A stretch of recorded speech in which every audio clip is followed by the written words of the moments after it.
Nearly 5 days now since Kaylee Anthony's grandfather checked into Halifax Medical Center in Daytona Beach. Many people thought he'd get out on Monday. He did not. Tonight, new information on why he's staying in for help. Holly Bristol is live at the courthouse tonight. What'd you find out?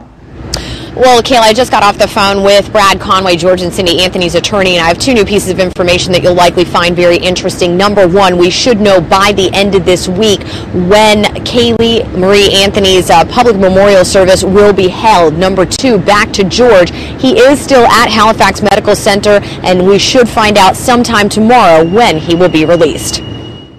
For nearly 7 months, we've seen the pain in his eyes. We've heard him cry out. I'd love to have her home before Christmas.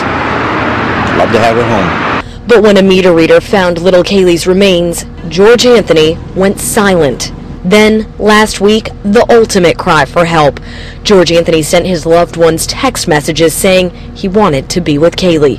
The Anthony family attorney Brad Conway says George Anthony is working hard to get better. George realizes that he needs to get the help to acquire the tools that he needs to help deal with what is a horrific set of circumstances.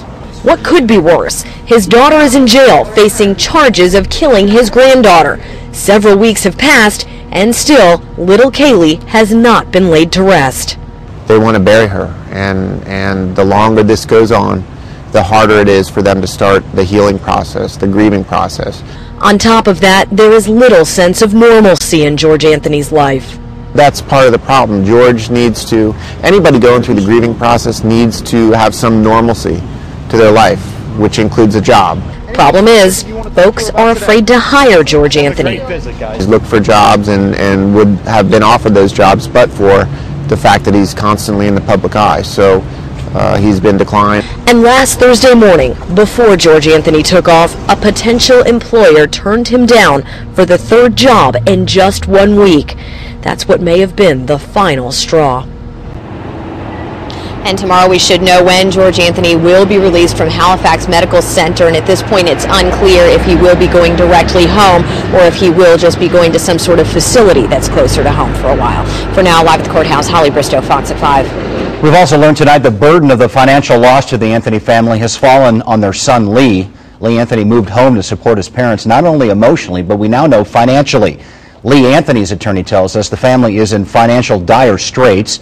Tom Lucas says the Anthonys were close to losing their home, so Lee is doing what he can to make sure that doesn't happen.